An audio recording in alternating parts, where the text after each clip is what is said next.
Assalamu alaikum wa rahmatullah. I want to share some reflections with you on my experience in going for Hajj.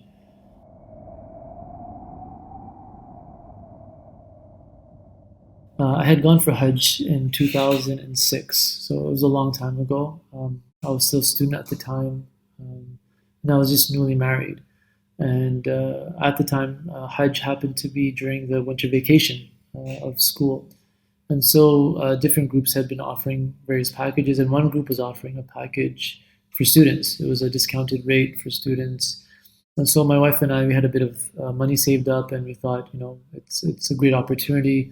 Let's go for the Hajj. So whatever savings we had, we used it to pay for this package. It was a very basic package, very minimal sort of accommodations and so on. So we had gone, and I think one thing that's a constant in any kind of stories you hear about the Hajj is that it can be very difficult, very trying situation. There's so many people there at once, and just by the nature of the Hajj, given that there's millions of people all in one place at one time, there's things that are bound to go wrong, and whatever can go wrong really does go wrong, regardless of how experienced your Hajj group is. And so you can imagine now that we were going with a group that was very far less experienced in organizing these groups, and it was a very basic package. And so we got there, and the challenges started pretty much early on. So customarily, you go to Mina before the day of Arafah, and so we set out early in the morning to go to our tents in Mina. We were going to spend the day there and get ready for the day of Arafah, which would be the next day.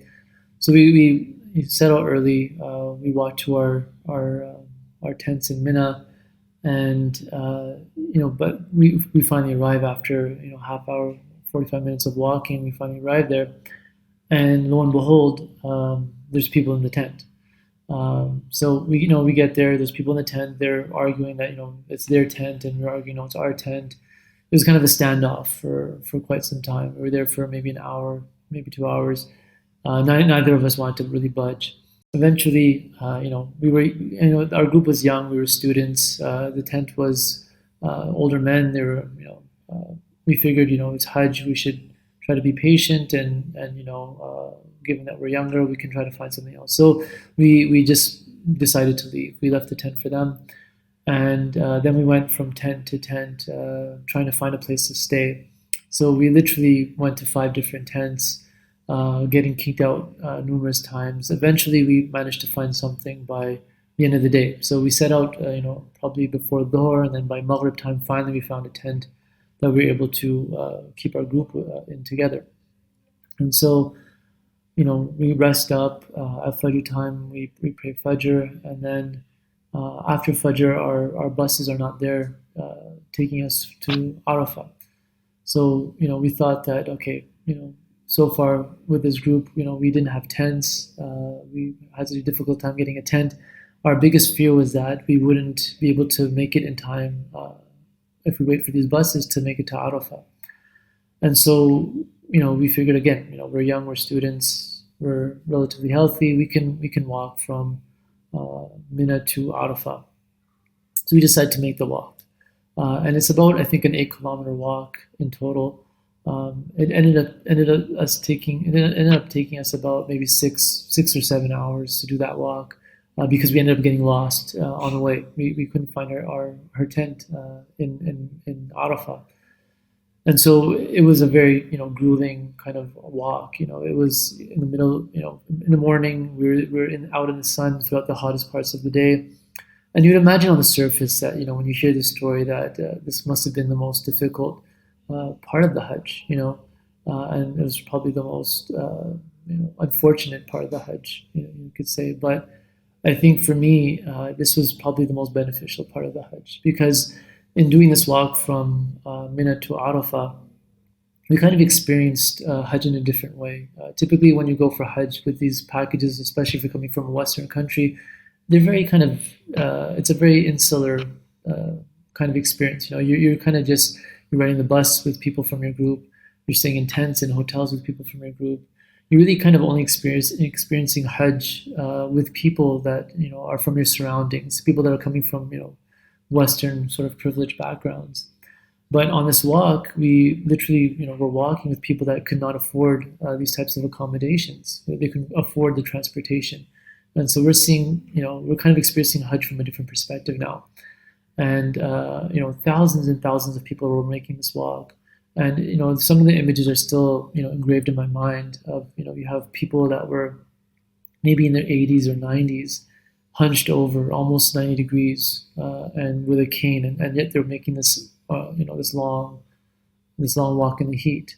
And so you really kind of get a sense of the privilege that you're living in when you see Hajj from that perspective. You get the Hajj is really a microcosm of the Muslim Ummah, and you get a sense of what the conditions are for different Muslims. Some of the people that were on this walk, they were with canes, they were older people. They needed assistance in walking. Some of them had their sandals broke along the way, and very basic sort of things that they had with them. And you really kind of get a sense of the privilege that you've experienced in your life when you see Hajj from that perspective. And so hopefully the idea, at least for myself, was that when you see this kind of circumstance, you see how Muslims are living and so on, it helps you kind of get a sense to understand your privilege and to be grateful for that, but also to kind of empathize with the difficulties that other Muslims experience. And also, just seeing Hajj from that perspective, you see Muslims from all over the world, literally. You're no longer kind of isolated within your group. You're seeing a Hajj from, you're seeing the Hajj of the people that are coming from all over Asia, all over Africa, all over, North America, Europe, from everywhere, really. You're seeing Muslims from every kind of corner of the world. And for me, it was a really sort of eye-opening experience. It was a really amazing experience. So I think the benefit you could take from that is that sometimes you perceive things as very difficult or very hard, and these things people would describe them as a test that you experience when you go for Hajj. But sometimes the benefits of the Hajj are hidden in these sort of difficult moments, in these intense sort of difficult circumstances. That's where you can really kind of gain some of the fruits of the Hajj. Another thing that was an amazing experience for me is really seeing how the Hajj. I mean, for me, when I think of the Day of Judgment, it's an awesome, unimaginable event where everyone is brought before Allah for judgment, and the sight in the Hajj, I think in terms of lived experiences, it's the closest thing that you can ever experience to get a sense, even a fraction of what that experience would be like. Just because you're so many people all together all at once in one small space, very crowded. Everyone's kind of testing each other. Everyone's sort of looking out for themselves. It's a very difficult circumstance that you're in, surrounded by people, and it can be very difficult and challenging. And so for me, it really kind of gives me a sense of a fraction of what the feeling may be like on the Day of Judgment, when you're just surrounded by everyone and everyone's in this difficult sort of circumstance. The last sort of lesson I think share with you all is just this idea of being able to go for Hajj when you're at a young age in your life. I really see the Hajj as one of those events in your life that's a turning point. You really kind of live a different life after you've returned from the Hajj. And when I think of the Hajj, and I think of how it impacted myself and how it's a turning point for so many people, I wonder, doesn't it make sense to, if you're able to at a young age go for the Hajj, doesn't it make sense to have that turning point early on in your life, so that you can kind of live the experiences of your life through that change that you've experienced in the Hajj, as opposed to going through that transformation later on in your life. Why not, before you've had children, before you've started your career, why not make that transformation in your life so that that transformation informs, your decisions in your career, so that it informs the decisions that you make in terms of your family and parenting and so on.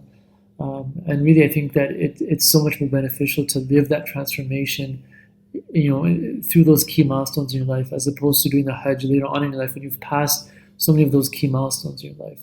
So these are just some of the sort of benefits and lessons I wanted to share with you all. For those of you that have made the Hajj, may Allah accept it from you all. For those of you that have not had the opportunity to go for the Hajj, I pray that Allah extends His invitation to you all, so you're able to make this, blessed and amazing journey. Assalamu alaikum wa rahmatullah.